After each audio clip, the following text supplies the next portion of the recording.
Hola, ¿qué tal? ¿Cómo están? Me da mucho gusto saludarles a nombre de nuestro rector, el maestro Rogelio Garza Rivera, para participar en esta primera jornada inaugural, la jornada inaugural de nuestro Festival Alfonsino 2020, Reyes se queda en casa, esta primera edición virtual, digital, del emblemático Festival Cultural de la Universidad Autónoma de Nuevo León, dedicado a la vida y obra de don Alfonso Reyes en este mes de mayo, que es el mes de su natalicio, en esta anualidad en la que estamos conmemorando el 131 aniversario de su natalicio, con esta versión digital. Reyes se va de casa, Reyes se queda en casa de nuestro festival Alfonsino.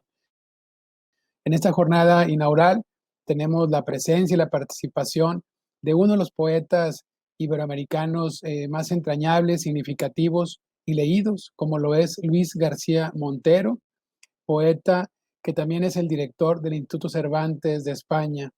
El año pasado, Luis García Montero, en el 2019, nos acompañó a la Feria del Libro One Leer para presentar una antología que publicamos en la universidad en coedición con la otra, una antología muy amplia, muy vasta, preparada por el investigador español Juan Carlos Abril, y esta fue presentada en el marco de la One Leer 2019, feria en la que también el poeta Luis García Montero firmó un convenio de colaboración como director del Instituto Cervantes con nuestro rector, el maestro Rogelio Garza Rivera, para fortalecer programas conjuntos en la formación de profesores para la enseñanza del español para extranjeros y contribuir a los programas de difusión de la cultura en español por el mundo.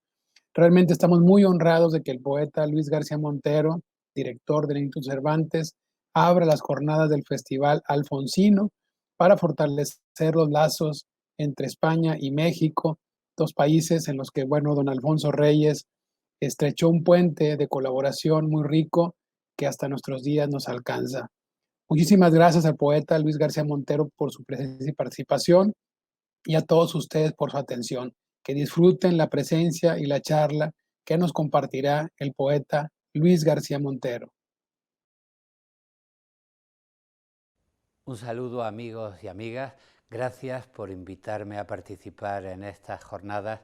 Para mí es un gusto estar con todos ustedes y me corresponde hablar de cultura, defender la cultura como escritor, como profesor de universidad, como director del Instituto Cervantes. Creo que en estos momentos es clave defender que la cultura es un bien esencial. En épocas de dificultad como la que hemos vivido por el coronavirus, como la que estamos viviendo, cuando acudimos a los valores esenciales de una sociedad, los cuidados médicos, los alimentos, lo que nos ayuda a sobrevivir, debemos pensar que la cultura es también un bien esencial. ¿Por qué? Porque si entendemos por cultura educación, formación de conciencia crítica, posibilidad de hacernos dueños de nuestras propias opiniones, evitar ser manipulados, si entendemos que la cultura es esa capacidad de formarnos moralmente para saber elegir, de formar nuestra imaginación para ponernos en el lugar del otro, comprender el dolor ajeno, la alegría ajena, si entendemos la cultura como ese espacio de libertad, comprenderemos que es un valor indispensable para una sociedad democrática. En los últimos años la cultura del neoliberalismo ha intentado desplazar la palabra hacia el entretenimiento zafio, el entretenimiento barato, eso que se llama matar el tiempo o esa diversión insustancial que es propia de sociedades que no cultivan su ocio como se debe cultivar el trabajo con dignidad. Fue Albert Camus quien nos enseñó que la dignidad social depende tanto del tiempo de trabajo digno como del ocio digno, y en ese sentido la cultura tiene mucho que decir. Yo defiendo esta perspectiva. Por ejemplo, hemos vivido situaciones de miedo. Tenemos miedo a estar en contacto con la gente con los espacios llamados de riesgo, porque la salud es fundamental y porque todos tenemos derecho a defender nuestra vida.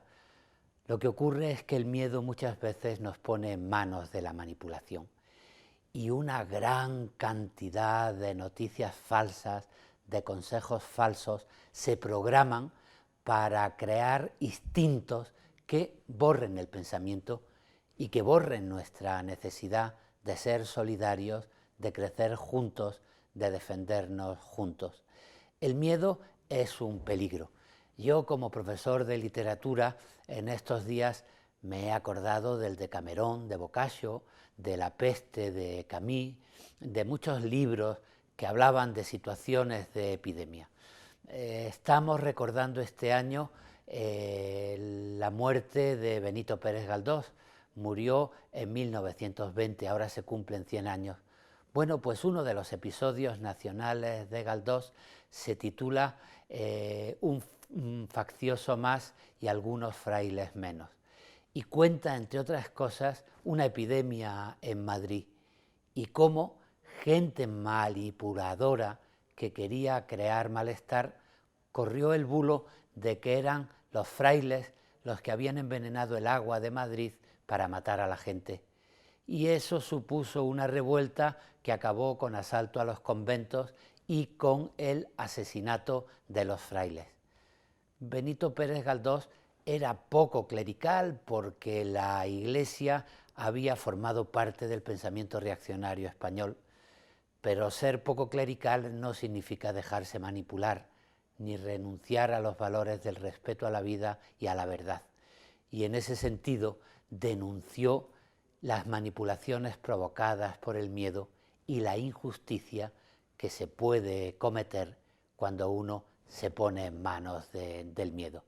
Bueno, pues la mejor manera de defender estas manipulaciones, de defendernos de estos acosos del miedo, es a través de una cultura que nos forme y que nos enseñe algo que a Antonio Machado le gustaba repetir delante de sus alumnos.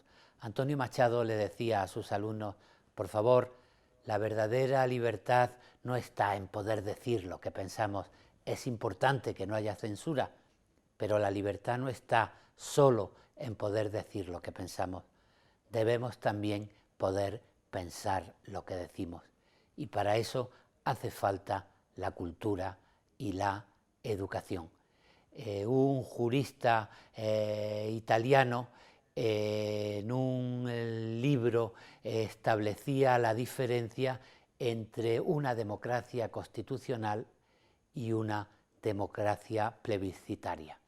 Tener instituciones formadas racionalmente de acuerdo con los principios de la igualdad, de la libertad, de la fraternidad, es fundamental, porque unas televisiones, por ejemplo, bien manipuladas, unos medios bien manipulados, son capaces de convertir un crimen en un espectáculo y en vez de ayudarnos a pensar sobre lo que significa la vida y la muerte, pueden sacar de nosotros lo peor que llevamos dentro, el instinto de venganza, y podemos ser convocados pues a un linchamiento público, no a que se haga justicia.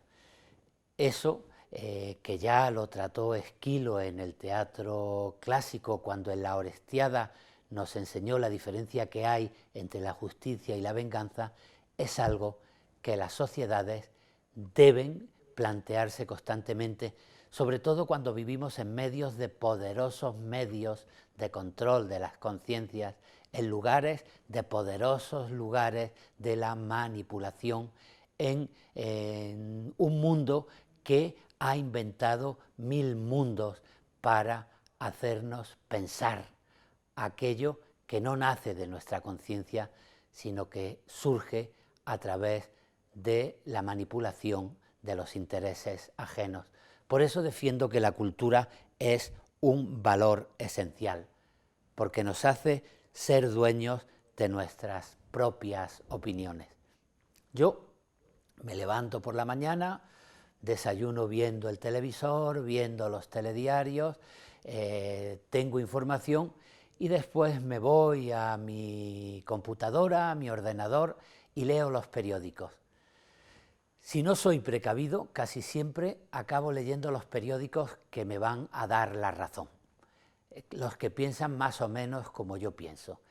Y no solo eso, sino que además busco aquellas noticias que me interesan, que tienen que ver con el mundo de la política que me interesa, el mundo de la cultura que me interesa, y al final se acaba convirtiendo todo en una serpiente que se muerde la cola. Y al final acabamos siendo siervos de aquellos que trabajan para aparentar que nos dan la razón. Lo que hacen es consolidarnos como seres obsesivos, incapaces de pensar con perspectivas de tolerancia y de libertad. Y existen grandes filtros. Hay estudios que han demostrado que el mundo maravilloso digital, las nuevas posibilidades de comunicación, pues están llenos también de peligros. Por ejemplo, si yo pongo la palabra Monterrey o la palabra México, como me tienen fichado en las redes, pues van a surgir inmediatamente ofertas culturales, ofertas universitarias, se me va a hablar de Alfonso Reyes, se me va a hablar de las grandes universidades mexicanas.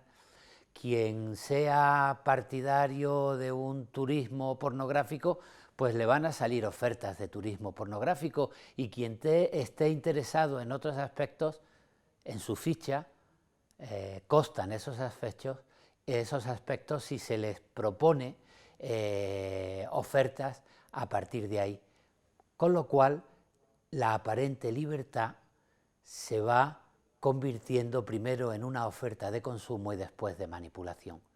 Frente a eso, no se me ocurre otra alternativa, porque no soy partidario de la censura ni de cerrar posibilidades, no se me ocurre otra alternativa que la formación cultural, la formación de la conciencia, el hacernos dueños de nuestro propio destino. Una cultura que nos permita tomar conciencia de la realidad y tomar conciencia sin elitismo, porque muchas veces la gente no educada es fácilmente manipulable. La cultura tiene un doble compromiso: no crear élites, no mirar por encima del hombro a la gente que no está formada, y al mismo tiempo aprender a pensar con libertad para combatir los bulos, las manipulaciones, y para intentar ser puntos de referencia en un compromiso con nuestra sociedad. La pandemia nos ha enseñado en el miedo algunas cosas. En primer lugar, debemos caminar juntos. Hay problemas que afectan a la comunidad. De nada sirve estar muy seguros en España si en México hay focos de contagio. De nada sirve estar muy seguros en México si en España hay focos de contagio. China, los Estados Unidos, Alemania, toda Latinoamérica, África, toda Europa necesita respuestas globales. Y en ese sentido, luchar por el compromiso colectivo, luchar por un desarrollo colectivo, evitar bolsas de pobreza, saber que solo nos podemos salvar juntos es fundamental. Y en ese sentido creo que hay que apoyar de manera muy consciente a las instituciones internacionales que apuestan por soluciones globales a problemas como este, el de la pandemia. La soledad, el encierro no son soluciones, es mucho mejor la cooperación. Y yo creo que luchar por una cultura democrática es luchar por sociedades que se desarrollen para crecer juntas hacia el futuro. Otra de las cuestiones que nos ha puesto sobre la mesa la pandemia es la tensión entre la seguridad y la libertad. creo que está claro que hay que apostar por lo público. Me parece muy importante apostar por lo público, por ejemplo, por la sanidad pública, por ejemplo, por la educación y los esfuerzos culturales de la sociedad. Pero consolidar lo público no puede servir para renunciar a libertades.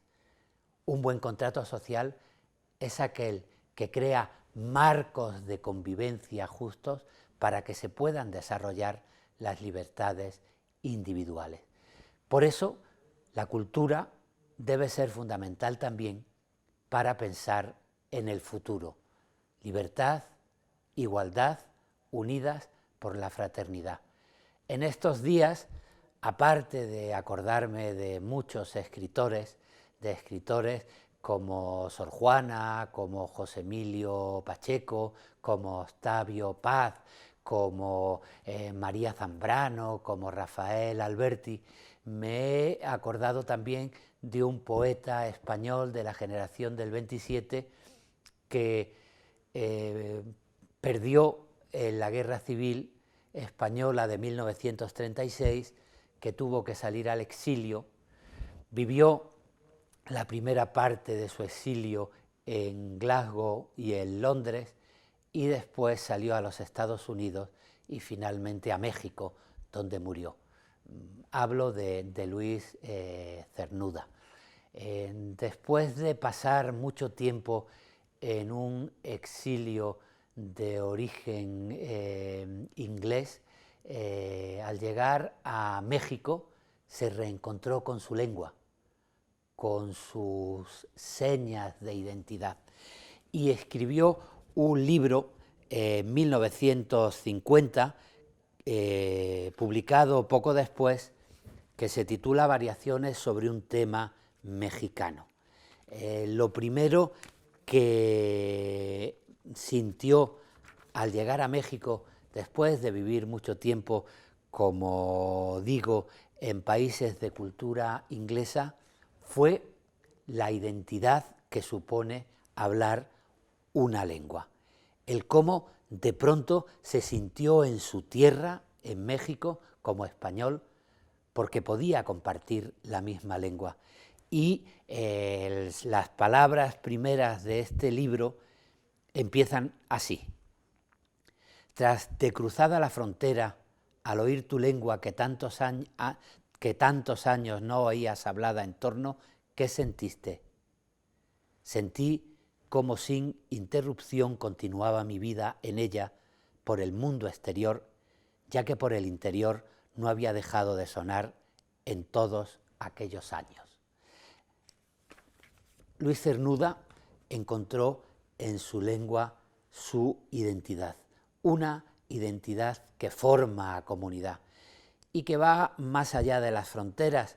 Él despreciaba, por ejemplo, la realidad española, su nación en manos de la dictadura y de la barbarie, y se sintió albergado, reconocido en México. A mí, como director del Instituto Cervantes, me gusta mucho esta reflexión, porque yo creo que en el panorama internacional, reconocernos como comunidad hispánica, es fundamental para tener una palabra capaz de ser referencia en el mundo globalizado.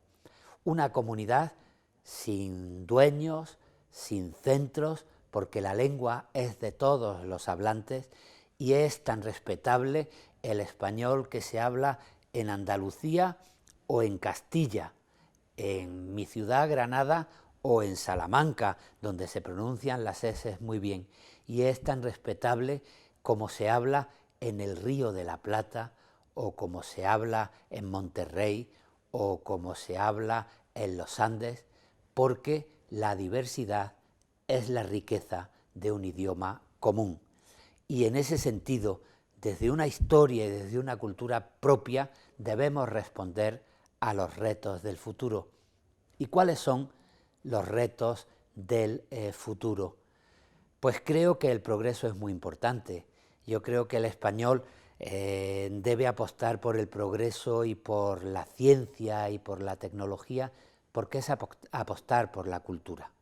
El español, y estamos orgullosos, no admitimos desprecio de ningún tipo, es la lengua donde escribió Sor Juana, o donde ha hecho su poesía Octavio Paz, o José Emilio Pacheco, Rosario Castellanos, pero el español es también una lengua con muchas posibilidades tecnológicas, científicas, y el español se habla, por ejemplo, en California, y el español está en las sociedades más avanzadas porque el español es futuro y el futuro debe ser democrático.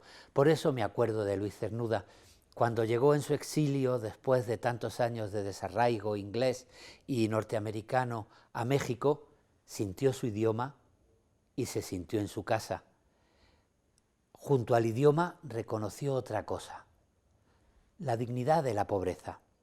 Él estaba en favor del progreso, había conocido la pobreza en Sevilla, en Madrid, había vivido el desarrollo económico, muchas veces convertido en prepotencia en los Estados Unidos, en Inglaterra, y al ver la dignidad de la pobreza mexicana en los años 50, se acordó de la pobreza española y hizo unas reflexiones que a mí me parecen muy importantes como guía de futuro.